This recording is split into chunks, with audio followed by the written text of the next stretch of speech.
Man, I don't expect this one to last long. This is going to appeal to a lot of people. Roughly 32-foot kind of floor plan length, 2-slide Fleetwood Southwind coming in down here, A1 RV. Big living room super slide and bedroom slide give us enough space to spend time at a destination, but it's not so big that you feel super intimidated driving it. And folks, she has been capped.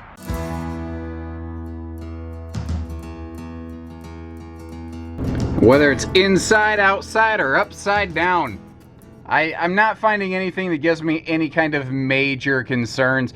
Anytime you're looking at anything pre-owned that's been used, you know, I'm not saying it's brand new, flawless, straight out of a time capsule, but I'm having a really hard time finding any serious, major concerning items. Great window coverage here in that living room. The super slide side windows there, really expanding the whole sense of the living space here, not to mention the big window in the doorway and overlooking that little kind of just additional living room sort of chair right there. It gives the whole thing a feeling very similar to like dual opposing slides without actually having to buy a 2-slide rig. We are on a Ford chassis. She's got a Triton V10, which is a gas power plant, if you are not aware.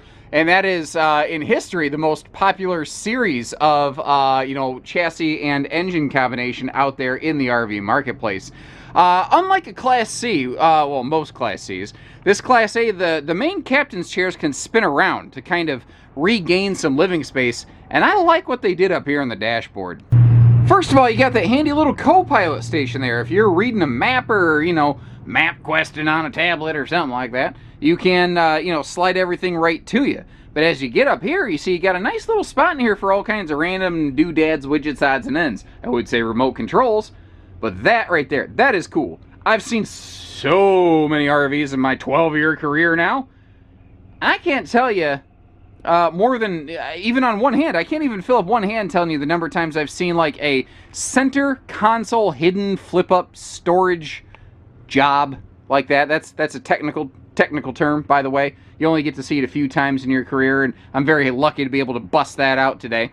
Now, naturally, you've got all your controls for the driver kind of wrapped around you here, but I do want to make a quick point to mention the fact you do have your automatic leveling system located over here, as well as our generator controls, showing 290 hours on the generator, by the way. So, used, but not wore out. Really good period, and you might not even be hearing it right now because they've done a really good job insulating this RV from heat, cold, and noise. But the generator fired right up, and it is actually running as we speak. And even when I take a second to quick jack jaw on, you don't hear it. Got about a 7-foot ceiling clearance, meaning it feels nice and big and wide open. Plus, of course, it's a wide body, as most motorized RVs are. Kind of like I am. I'm a bit of a wide body right now, working on that New Year's resolution. Actually started that a little bit before New Year's, making some decent progress. But, you know, it's got to be a lifestyle. It can't be temporary, not if you want to keep it off. Anyway, the seating, like, you can see where some folks have, you know, done a little bit of sitting, because that's what you do on the couches in the dinette. But nothing is wore out. Like, here's the worst I've been able to find in this RV. Something dribbled 1-2 spots on the side of the dinette cushion right there, and you can see a little visual sight color variation blemish. That's the worst thing I've found in this camper. Not camper, coach. Camper, I don't know. Doesn't even feel right looking at this one. And that big mirror there next to those windows just really makes the whole RV look and feel even larger still. And before we zip back to the bedroom and bathroom, I want to open up our kitchen storage here just to give you a good idea what you're working with. Speaking of showing me what you're working with, I remember there was a guy who was always asking people to shake it fast in a song and show them what you're working with. And then Taylor Swift, she wanted you to go so hard, she wanted you to shake it right off. I mean, you know, that's pretty intense. That's pretty severe. But enough about that. All of the cabinetry hardware in here, the doors, the drawers, they still have such a just milky, smooth fluidity to them. Like, everything feels very fresh, you know, very new still, very solid, very reliable. And everything I can see really indicates this is something that's going to hold up for you very nicely. That is a two-way fridge, by the way. It looks to be about a 10 or 11 cubic foot two-door, which is uncommon. And obviously you saw that is a very large convection microwave. Bathroom looks sharp too. It's simple, it's straightforward, it's effective. I like the built-in blow dryer right there though. Kind of reminds me like when you go to a hotel and they've got that blow dryer built right in. Large ceiling fan up top to let lots of airflow cycle around. And that taller ceiling is going to be great if you're like me and you know, you don't feel like grinding what's left of your hairline into the ceiling panel, so I can actually stand in here. Now, pardon the jug of antifreeze, she is winterized so that obviously the water system works after you take it home. Now this door is being a jerk and it keeps wanting to close on me, but I wanted to, yep, you know, you're too fast for me, door. I'm not going to make people motion sick.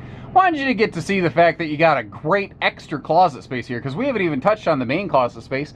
And just like your refrigerator, at least we assume, it's got a little light that shuts off when you close the door. Nobody, I mean, I'm not recommending anyone do this. I'm actually recommending you don't do it. Has anyone ever actually climbed into a refrigerator to make sure that light turns off? We assume it does. But I don't know that anybody really has proof, do they? And this mattress, I think it's brand new. I think somebody put that mattress in here maybe to swap out a mattress that they had put in at some point. But that is a big, thick, like almost like gel pad memory foam kind of mattress. Still brand new in the package. That's cool. That is really cool. Because like people will ask me sometimes, you know, they'll go, hey Josh, what's the situation on the mattress in that RV? How's it looking? And I tell people, as far as I'm concerned, that mattress is brand new. I am not a germaphobe, but a bed is a very personal space. And when we sleep, this is going to be kind of gross, but we all sweat a little. Sometimes we drool, whatever, you get the idea. That's just, I'm not looking for pre-owned when it comes to that. I sleep in hotels. It doesn't creep me out, but it's because I try not to think about it, you know? So you saw the single dresser below the first closet that we looked at, but here, this is what I'm going to call our main closet. Big double door, extra large closet. And I don't care how you divvy up for one person, two people, one way or the other. You got yourself a lot of hanging storage in this thing. And this little thing over here, this little desk space, I love this. I think that it's simple. It's easy to overlook. Like, yeah, there's a countertop and there's like a little stool right there. But a place to like set up a computer, pay your bills, you know, whatever you got to do some work camping, you got good spots for it. And as you see, the previous owners, they upgraded the entertainment from what would have been, let me get around here. This would have been like an original kind of almost like tube style TV. But they installed a flat screen here. They did the very same thing up front in the living room area. They updated the entertainment, which is kind of nice because now you don't have to. It looks like it's either a Roku-enabled TV or they added a Roku stick to it. I'm not sure which one because I see a Roku remote up there. So you got some kind of smart TV functionality going on. Awesome if you're a fan of streaming services. I also like to close up the slide, show you how she's going to look like in travel mode. You can mostly use the bed. If you're super tall like me, you're gonna have to sleep in the fetal position, otherwise you're gonna be kicking your closet right there.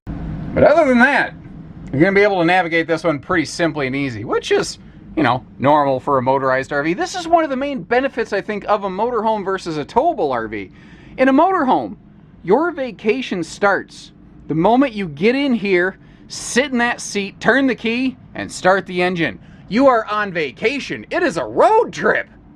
With a towable RV, it starts a little bit after you get there and get set up. It's still a little bit of work on the way, it feels like. It feels like there's a difference, you know? Man, I tell you what, that full body paint package, that is doing an amazing job of standing out in contrast to a little bit of that frozen precipitation, four-letter word snow that we got on the ground. This thing is beautiful. You've also got yourself an A&E Weather Pro awning over here so that, you know, if it starts raining and the awning gets a little too wind whipped or too much stress on it, it'll close itself up for you. Is it just me or does that thing look like it's smiling at us? I don't blame it. This thing should be smiling. It has been amazingly well maintained. Like, you don't see sun fade, you don't see any significant wear out here. You just see a big windshield for awesome views while you're driving. And you see here we got ourselves a slide awning. Both slides have the side awnings, both of which look absolutely fantastic.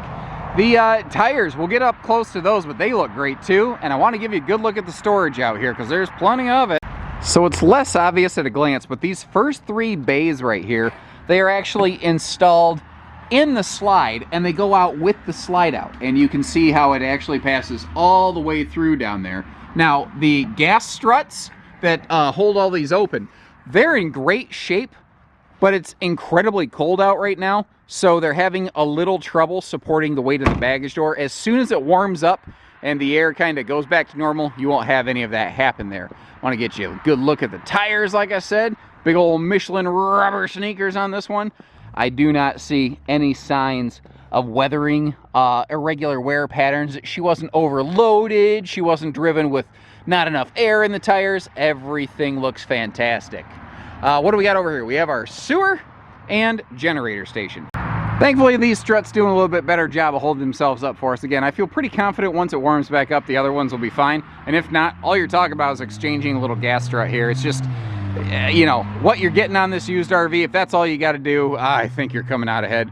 5500 Onan Marquee Gold Series. Remember, that thing, you couldn't hear it running inside. And what's it, 290.3 hours or something like that on it.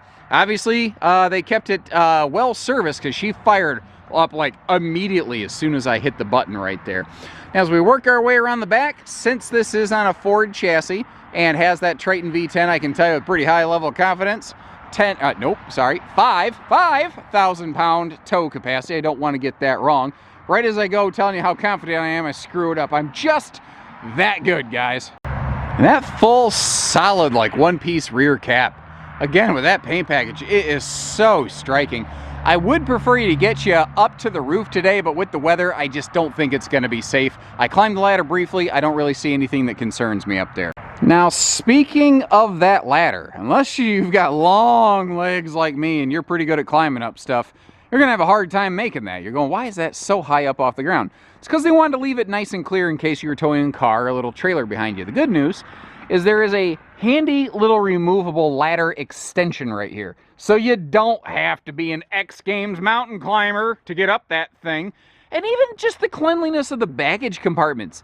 It is just fantastically well kept. I mean, the skin is gleaming. I don't see sun fade.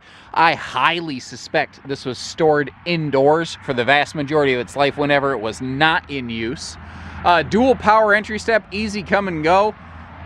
She's good. Ladies and gentlemen, I think you get the idea. It's in great shape. I don't have really anything bad to say about it. Anytime I get a used RV, I try to find something that isn't perfect on it, like maybe those little gas struts. I will give you a little cautionary tale here. These baggage doors, you see how they can flip way, way up. They can actually flip up higher than the bottom of the bedroom slide out. Make sure you are coordinating with the other people in your camping party. If you go to hit the button to close that bedroom slide, it could catch those baggage doors. Now, I didn't do it. I've just seen it happen before.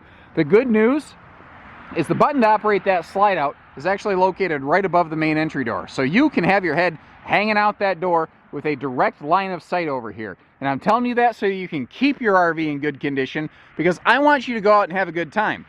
Even though we make money doing RV repairs, I don't want you to accidentally break your RV. I want to keep you on the road. Hope you appreciate the difference there. So thank you very much for tuning in, folks. Whether it's this one or anything else that we can offer you here at A1 RV, we look forward to meeting you and working with you, and we appreciate you tuning in. If you have any questions, I'll do the best I can to fill them in. Leave me some comments. If you see something you like, leave me a couple comments saying, boy, that sure was sharp or neat or whatevs. Short of that, you need financing. You need a tow bar for a little car to go behind it. We got all that. We do everything. We're a one-stop shop place. You want to take her out for a test drive? We're happy to do that too. So take care, stay safe, have fun, and happy Haylet camping, everyone. Thank you very much.